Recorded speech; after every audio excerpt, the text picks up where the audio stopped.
as a photo analyst for MUFON, I get hundreds and hundreds of cases a month, sometimes.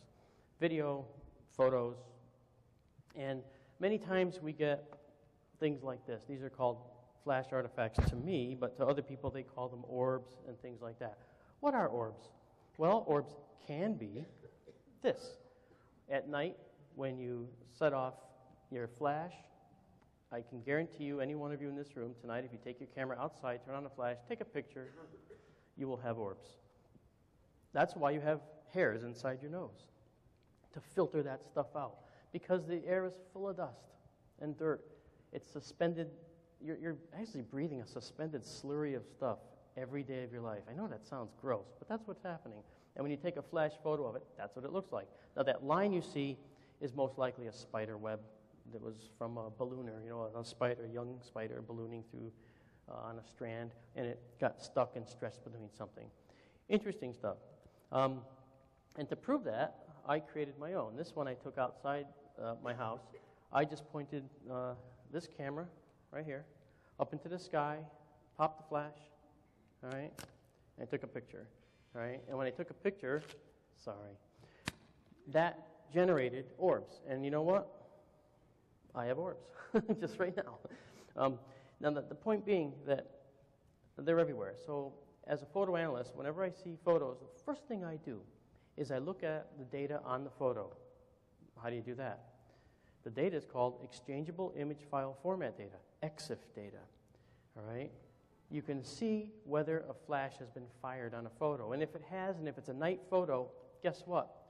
If they caught a photo of an orb light being, but they flashed the photo at night, we have to err on the side of the known object because they didn't do a good enough photo, they didn't control the conditions well enough.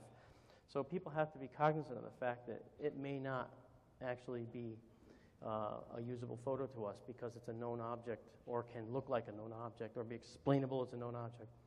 This one I affectionately call the splat. This, to me, when I first saw it, clearly it was an object in the extreme foreground, but the submitter insisted it was something in the far background. And I said, oh, well, then you saw it with your eyes. Well, no. It was only on the photo after I looked at it. That is usually a telltale sign that it's something that can be explained, typically. Not necessarily. But this here is an example of what happens when you take a photo through a car windshield. That's a little bit of information that was left out of the initial witness report. And not only that, a car windshield that has a fracture right in front of where the camera's taking the picture, and that's an illumination of the small cracks in the main fracture on the windshield. He wanted to really think it was something else. I couldn't let that go because it was clearly, not right. And let me explain. If I'm not this hard on the data, I'm doing all of you in this room a gross disservice. I have to be hard on this data. Absolutely hard. Here's another one. Can you see those orbs? I think you can. Again, this one didn't have any data on it. The EXIF data had been stripped out. That's also something that's a little worrisome when that happens. But if you look at the top left, you can see this little tiny line up here. You see that line? That's an illuminated wire, illuminated by a flash. So that showed me that this orb and this orb here were definitely something created by the flash hitting dust in the air. He was really taking a picture of this object right here, but when he saw the orbs later, because he did not see them when he took the picture, he said, oh, I caught these orbs, and totally forgot that he was taking a picture of Venus. Now, lens flares are interesting. This is perhaps the most common artifact on images when you see these.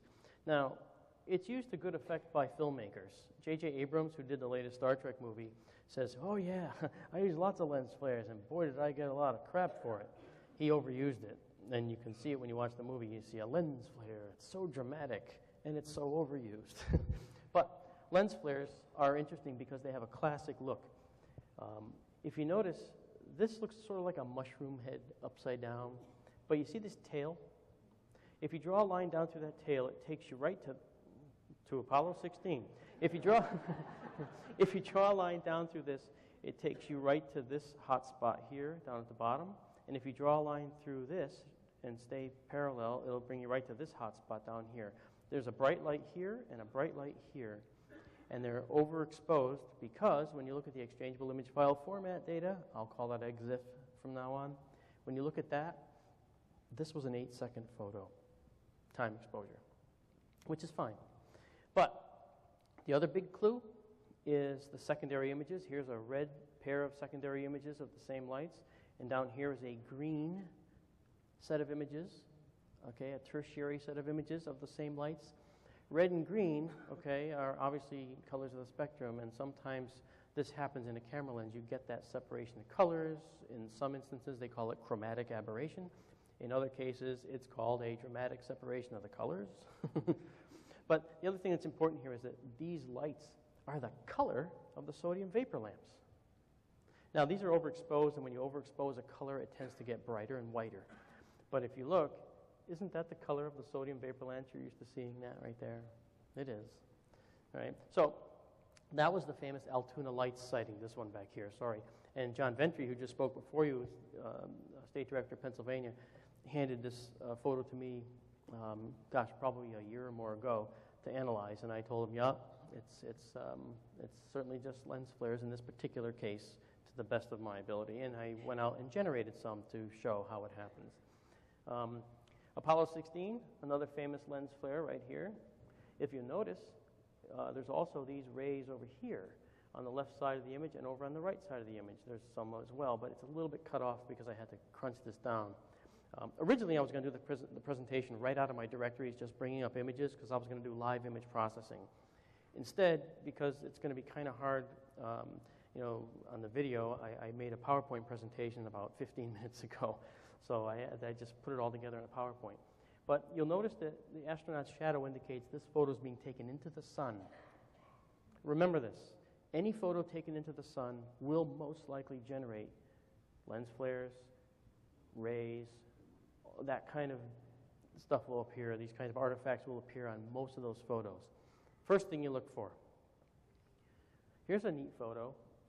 It's a lake. This is actually 2 in the morning. The moon was out. So what's interesting is that if you take a long time exposure at night, the sky is still blue. And the moonlight is what's causing the scattering to give you blue light. Why is this interesting? I don't know if you can see. Can you see those little dots above the horizon right there? All right, I'm going to zoom in shortly and see them over here and over there. On this image here, I think they're much more obvious. Where I zoom in, see them here? And there, and there. Well, what's fascinating about these is I know that those are not UFOs. And the reason I know is because I took this picture. All right? This photo was taken because I noticed when I took a regular time exposure, I saw that I was getting lens flares. See these? 1, 2, and a third light. 1, 2, and a third light. You see it? See the symmetry? 1 light, 1 light, 1 light, 1 light. And then this one's just out of view, and that one. The whole rest of the photo shows that kind of symmetry. Okay? See this bright light right here, down here? And there's the bright light right there. Now, it doesn't have to, they don't have to appear the same distance from each other. It has to do with the curvature of the lens and all that. Lenses are very, very, well, I'll give you an example. The lens in this camera has around 7, 8, 9 elements in it. And when the light enters the barrel of the camera, it hits the lens, and the light that doesn't go directly to make the images that you see gets bounced around sometimes. And sometimes it gets deposited, in strange places, like there. All right? And it makes a false image. And that's the whole deal with lens flares. And usually when we see lens flares, we can identify the source by looking at the image, and that's what we just did right now. All right? Now, time exposures, which you just saw a brief glimpse of, taking time exposures with cameras is an age-old way of doing everything from tease more detail out of a scene to softening a raging river's rapids. Yeah, it worked. Wow. The classic time exposure, all right, that has been used to create ghostly images and UFO images, though, is something that we see a lot of.